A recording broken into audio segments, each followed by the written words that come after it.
the day humanity went silent. The Galactic Council chamber stretched across 3 kilometers of polished obsidian, a monument to 1,000 civilizations that had learned to kneel before something greater than themselves. Ambassador Thrain of the Varades Dominion stood at the central podium, his 4 eyes gleaming with satisfaction as he addressed the assembled representatives. The humans have missed their 3rd consecutive tribute payment, he announced, his voice echoing through the vast chamber. Per Section 47 of the Integration Accords, I move to initiate punitive economic sanctions. A ripple of clicking mandibles and whistling breath passed through the chamber. The human delegation sat in their assigned corner, the smallest allocation of space naturally, looking tired and worn. Ambassador Sarah Chen didn't even bother to stand. She simply raised one hand in acknowledgement, then lowered it. No protest. No desperate plea for extension. Nothing. Thrain's primary eyes narrowed. For 3 decades, humanity had fought every sanction, contested every fine, and begged for every extension. Their desperation had become entertainment during the Council's long sessions. But today Chen looked almost relieved. The motion passes, Council Magistrate Velhorn declared, his crystalline form refracting the chamber's light into dancing patterns.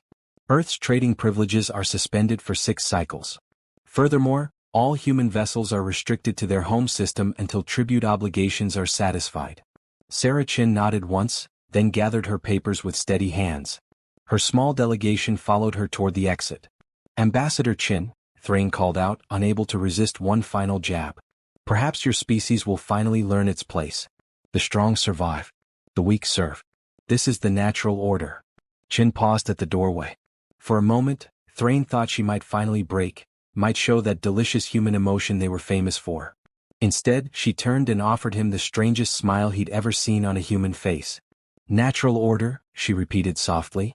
Yes, I suppose it is. Then she was gone. The council moved on to other matters. Trade disputes, territorial claims, the usual bureaucratic machinery of maintaining order across 73 species and 12,000 inhabited worlds. The human problem was solved. Again. But 8 hours later, the first reports began arriving. Every human trade vessel in galactic space had simultaneously reversed course. 17,000 ships, from massive cargo haulers to small merchant craft, all turning back toward Sol System as if guided by a single mind. A tantrum, Thrain declared when the reports reached him. They're trying to pressure us with economic disruption. It won't work. We've prepared for this. Then the human embassy stations went dark. Not destroyed, simply powered down and abandoned within hours.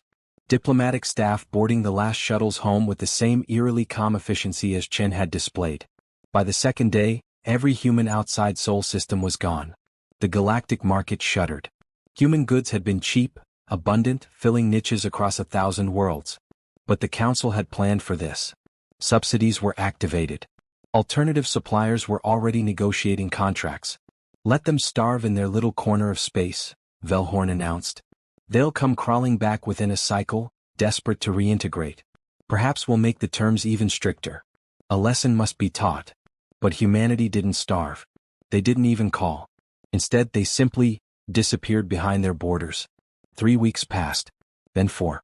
The Council's intelligence networks, which had thoroughly infiltrated human space for decades, suddenly found every channel dark. Not jammed, just empty, as if humanity had collectively decided to stop talking to the rest of the galaxy entirely. Thrain found himself increasingly uneasy, though he would never admit it publicly. He pulled up humanity's file, studying their history for the 1,000th time. Pre-integration conflicts, crude weapons, a fairly standard aggressive species that had nearly destroyed itself before learning to cooperate. The Council had arrived just in time, offering membership, protection, and guidance. In exchange for only a modest tribute, of course, and adherence to Council law, and restrictions on certain technologies, and mandatory quotas on military development. He closed the file. Everything was standard. Everything was legal. Humanity was simply another young species being shaped into proper galactic citizens. They would accept their role eventually. They always did. But why did Chen smile like that? On the 42nd day of humanity's silence, the first anomaly was detected. A Krillian deep space monitoring station picked up unusual energy signatures from Sol System's outer edge. Not weapons. The readings didn't match anything in the prohibited technology database. But they were massive and growing. Thrain authorized a reconnaissance probe. It would take weeks to reach human space, but that was acceptable. Whatever the humans were doing, it wouldn't matter. They were trapped behind council-enforced borders, cut off from the resources and markets that any civilization needed to thrive. They were alone. Isolated. Exactly where they belonged. Ambassador Sarah Chen sat in her office on Luna, looking out at Earth suspended in the black sky. On her desk, a single document glowed, the complete text of the Galactic Integration Accords, all 47,000 pages. She'd read every word, every clause, every loophole, and she was still smiling. Magistrate Velhorn's office is calling again, her assistant announced. 5th time this week. Don't answer, Chen said quietly. We have nothing to say to them. How long do we wait? Chen pulled up a holographic display showing 17 different star systems, each marked with coordinates, resource profiles, and a single flashing word, unclaimed. We don't wait, she said. We've already won. They just don't know it yet. The loophole they never saw coming. The reconnaissance probe reached the edge of Sol system on day 63 of humanity's silence. What it transmitted back made Magistrate Velhornjal summon an emergency council session within the hour. Impossible, Thrain whispered, staring at the holographic display dominating the chamber's center. 17 massive structures floated in the darkness beyond Neptune's orbit. Each one stretched for hundreds of kilometers, geometric and precise, their surfaces gleaming with the unmistakable signature of human construction. They weren't weapons platforms, the energy signatures were all wrong for that. They were something else entirely. What are we looking at? Counselor Mexith demanded, her serpentine form coiling with agitation. Gates? Ambassador Chen's voice suddenly filled the chamber. She hadn't been invited, but her transmission was broadcasting on every council frequency simultaneously. We call them threshold gates.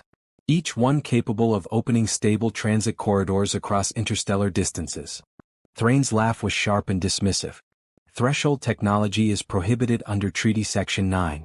You're admitting to a Class 1 violation. We've violated nothing, Chen interrupted, her face appearing on the holographic display. She looked different than she had 2 months ago. Rested. Confident. Section 9 prohibits threshold technology within council-regulated space. We built these in Sol System, which you officially classified as restricted territory when you confined us here. Your sanctions, your rules. We're simply working within the boundaries you established. Velhorn's crystalline form flickered with agitation. The spirit of the law has no legal weight in your own treaty documents, Chen continued. I've had 63 days to review all 47,000 pages. You wrote them very carefully, Magistrate. Very precisely. Almost as if you wanted to make sure every species knew exactly where the lines were drawn. She paused. The problem is, you assumed we'd be too stupid or too desperate to find the spaces between those lines. The probe's feed shifted, showing a new image. One of the gates was active, its interior surface rippling with contained energy. Through the unstable visual field, another star system was briefly visible. That's the Kepler 442 system, Mexith breathed. 300 light-years from Sol. Unclaimed space, Chen confirmed. As are the 16 other systems we've established connections to. All of them outside council jurisdiction. All of them rich in resources. And all of them now part of what we're calling the Free Territories. Thrain slammed his appendage against his podium. You cannot simply claim unregulated space.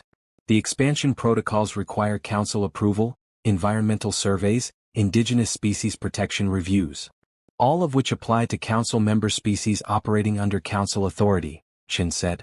Her smile had returned, but now Thrain understood what it meant. It was the smile of someone holding a blade they'd been hiding for a very long time.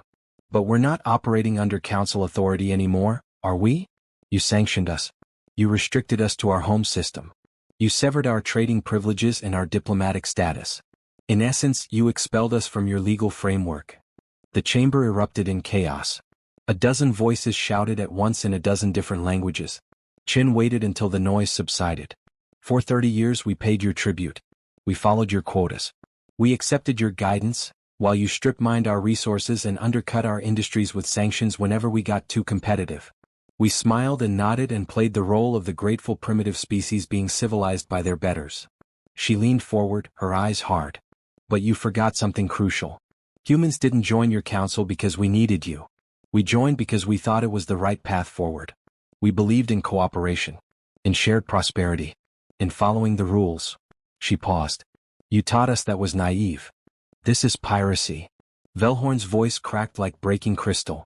Resource theft. You're claiming worlds that belong to all species. That belong to no one, Chin corrected. Your own treaty is very clear on this point. Unclaimed space is available on a first-come, first-served basis to any civilization capable of reaching it. We've reached it. We're claiming it. And according to Section 33, Article 12, any attempt to interfere with legitimate territorial claims by non-council entities constitutes an act of aggression. Thrain felt something cold settle in his chest. You're threatening war? I'm threatening lawyers, Chin replied. Every gate we've built, every claim we've filed, every action we've taken. It's all documented and legally airtight according to your own laws. If you attack us, you're the treaty breakers.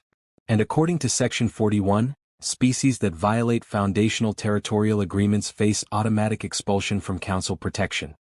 The implications rippled through the chamber like a shockwave. The council's authority was built on one fundamental principle: we follow the rules we create. If they broke their own laws to stop humanity, what would prevent other species from doing the same? How many civilizations had been watching, waiting for the council to show weakness or hypocrisy? You planned this, Velhorn said quietly. From the beginning. No, Chin admitted. At first we really did believe. We thought the council stood for something noble.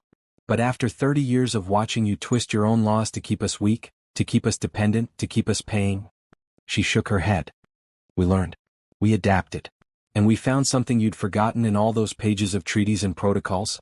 The truth that you built your entire system to avoid acknowledging. What truth? Mexith asked, though her voice suggested she already knew the answer.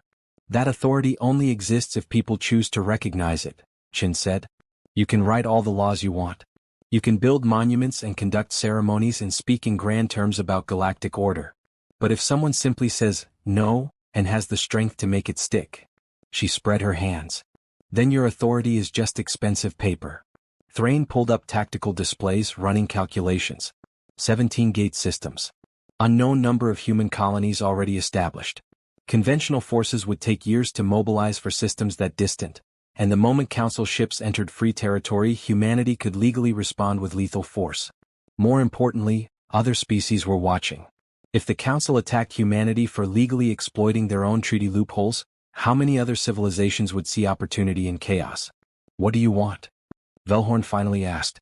Chin's expression softened slightly. Trade. Fair trade. We have resources from 17 systems now. Resources you need. And we're willing to sell them, at market rates, not tribute rates. No sanctions, no quotas, no interference in our internal development. She paused. We're not your enemies, Magistrate. We just refuse to be your subjects anymore. And if we refuse? Thrain demanded. Then we keep expanding, Chin said simply. There are 374 unclaimed systems within gate range. We've already begun construction on 32 more threshold platforms. In 6 months, we'll control more territory than the Council has claimed in a century. All of it legal. All of it beyond your jurisdiction. She stood, preparing to end the transmission. You have 1 week to decide. Trade partners or nothing at all. Those are your options. The screen went dark. Thrain looked around the chamber at faces showing shock, anger, fear, and in some cases, a dangerous glimmer of respect. Humanity hadn't broken a single treaty. They'd simply stopped playing the game they were designed to lose.